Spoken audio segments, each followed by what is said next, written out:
Alright, you decided you wanted to go to Walt Disney World. That's awesome.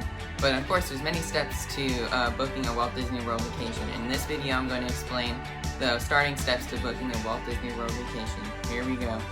Now, of course, Walt Disney World is open 365 days throughout the year. So that means Walt Disney World is never closed. Walt Disney World only closes in extreme situations such as hurricanes or back, unfortunately, with the 9/11 attacks in 2001. Of course, there's seasons to Walt Disney World. Of course, we have the winter, which usually involves December, January, and February.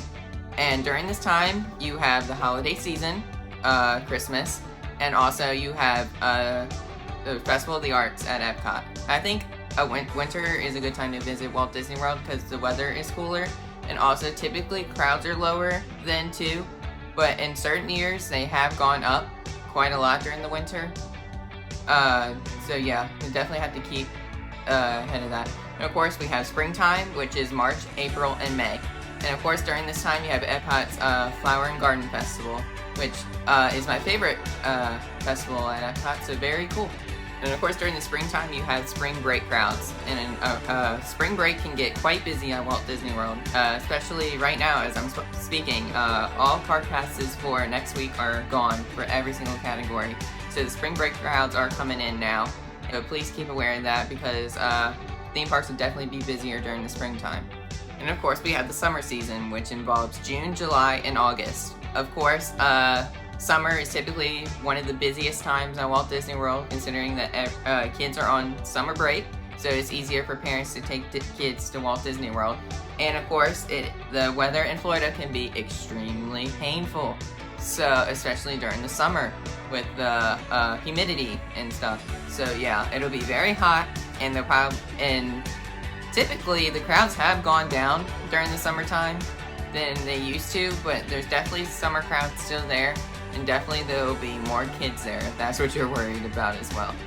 Of course, keep that in mind when you're thinking of a summer vacation at Walt Disney World. And finally, we have the fall season, which involves September, October, and November. Personally, fall is also one of my favorite times to visit Walt Disney World because the crowds are lower towards the September and October route, but then holiday crowds start coming in November, so it starts getting busier in November. But that the week after Labor Day is a perfect time to go to Walt Disney World because kids are just going back to school. So the parks are typically at their lowest the week after Labor Day, so definitely keep that in mind. And also, of course, you have Epcot's Food and Wine Festival, which is a very popular festival between adults. So you definitely want to check that out, and yeah, and consider visiting Walt Disney World during the fall. I also forgot to mention, of course, during the COVID-19 pandemic, this is not a thing right now, but during the fall and the winter, you do have special ticketed events at Magic Kingdom, such as Mickey's Not So Scary Halloween Party in the fall, and Mickey's Very Merry Christmas Party in the winter. Of course, typically Mickey's Not So Scary Halloween Party starts in August and ends the first week of November. And of course, you have Mickey's Very Merry Christmas Party, which starts the first week of November and ends the week before Christmas. So of course, you definitely want to check those out, but that is a separate hard ticketed event. That means you will have to pay, and it is not included with your Magic Kingdom admission. You have to purchase that on top of your Magic Kingdom admission. Great, you've chosen a time you want to visit Walt Disney World. Now let's talk about prices. Of course, Disney has plenty of resorts on property. Actually, I think it's like 25 to be exact. And of course, Disney separates their resorts into categories by price. Of course, you have value resorts, moderate resorts, deluxe resorts, and deluxe villa resorts. Let's take a look at those right now. First, let's talk about value resorts. Typically, value resorts will run you around $170 to $600 a night, depending on which value resort you stay in. Of course, in the value resort category, we have all the All-Star Movies, All-Star Sports, and All-Star Music. Also, you have Disney's Pop Century and Art of Animation resorts. Let's talk about the All-Star resorts for a second. Of course, yes, you have All-Star, Sports, Movies, and Music. These are typically where low budget families stay while at Walt Disney World. So this is typically where the family stay. So a lot of children are there. So if you are worried about the noises and stuff, yes, it is typically louder at those resorts. Also, this is typically where Disney puts their students when they are visiting, such as music performances and sports such as cheerleading and baseball and all of that stuff. So typically you do have teenagers there as well, if that is also a concern of yours. So if you don't like a lot of noises, these resorts are definitely not for you. Now let's head over to Pop Century. This is one of my favorite resorts on property. I love Pop Century because typically the prices are, they're on the lower side. They are still kind of up there, but also you have the new Disney Skyliner, which is also another perk because you get another form of transportation instead of just buses. Of course, buses do run to every single Walt Disney World resort, so you will never be far away from a theme park. Of course, but Disney's Pop Century Resort has the Disney Skyliner, which will grant you service to Epcot and Disney's Hollywood Studios. Now let's talk about Disney's Art of Animation Resort. This is the priciest value in this category because the Disney's Art of Animation only has one section of the resort, which is standard family rooms, and that is the Little Mermaid section. Typically, those run from about $180 to $300 a night. And of course, you have the family suites, which it will cost you around $400 to $600 a night, depending on which time of the year that you go. So yes, this is definitely one of the pricier value resorts. Honestly, I wish Disney would consider this a moderate, because maybe even a deluxe, because there's only one section of the resort that is halfway decently priced. So in my opinion, I don't think Disney's Art of Animation is a value resort, but that's just my opinion. But Disney's Art of Animation Resort also has access to the Disney Skyliner. So that means Disney's Pop Century and Disney's Art of Animation share a Skyliner resort. So if you're staying at the Art of Animation, you'll also have access to Epcot and Disney's Hollywood Studios via the Disney Skyliner. Now let's talk moderate resorts. Typically, a moderate resort will run you around $200 to even $800 a night. So this category has a very wide range of prices. Of course, for the moderate resorts, you have Disney's Coronado Springs, Disney's Port Orleans, French Quarter, Riverside, let's see what else, Disney's Caribbean Beach Resort, and also the Fort Wilderness Campground. Now, of course, only in this video I'm going to explain my favorites out of each category. So my favorite moderate resort is Disney's Caribbean Beach Resort. And this is because they've recently just redid their whole main lobby area of Port Royale, and it is great.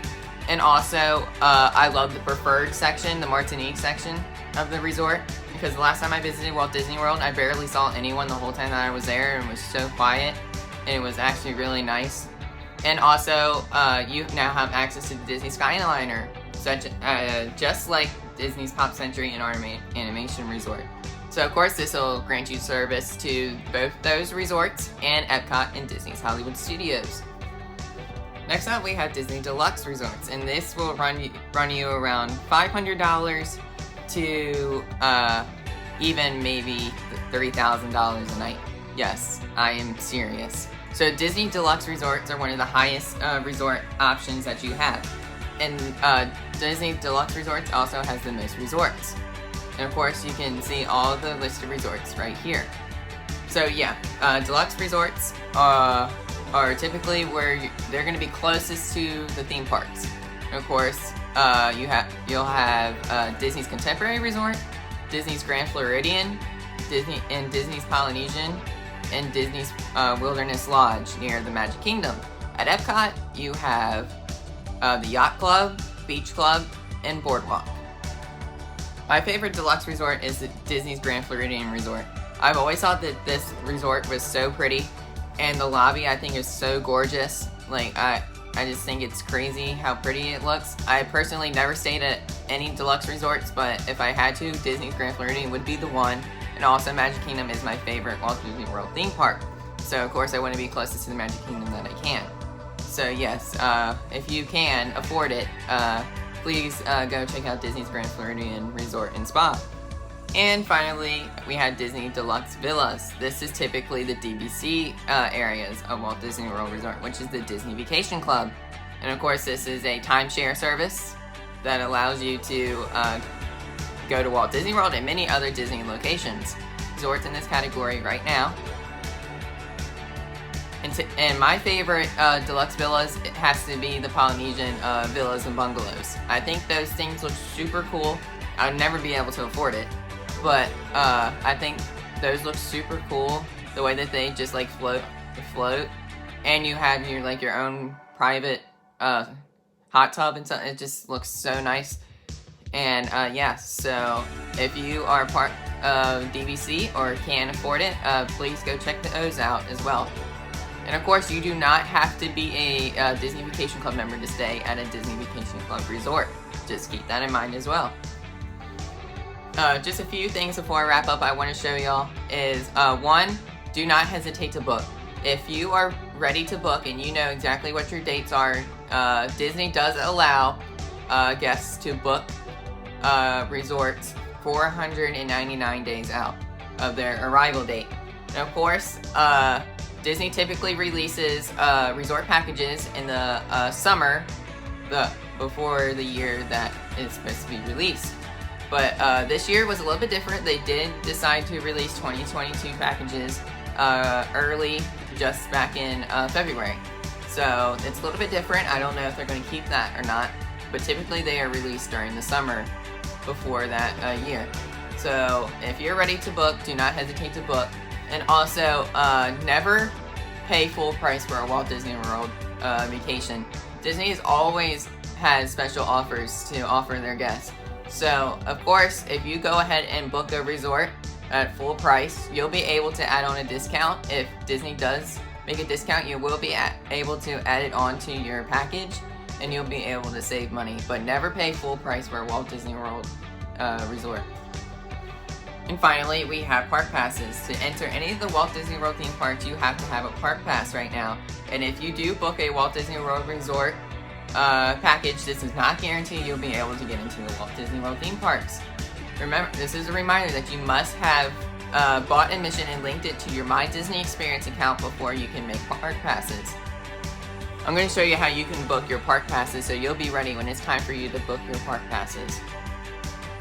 To start, you're going to want to visit the My Disney Experience website or visit the My Disney Experience app and click on Make Park Reservation.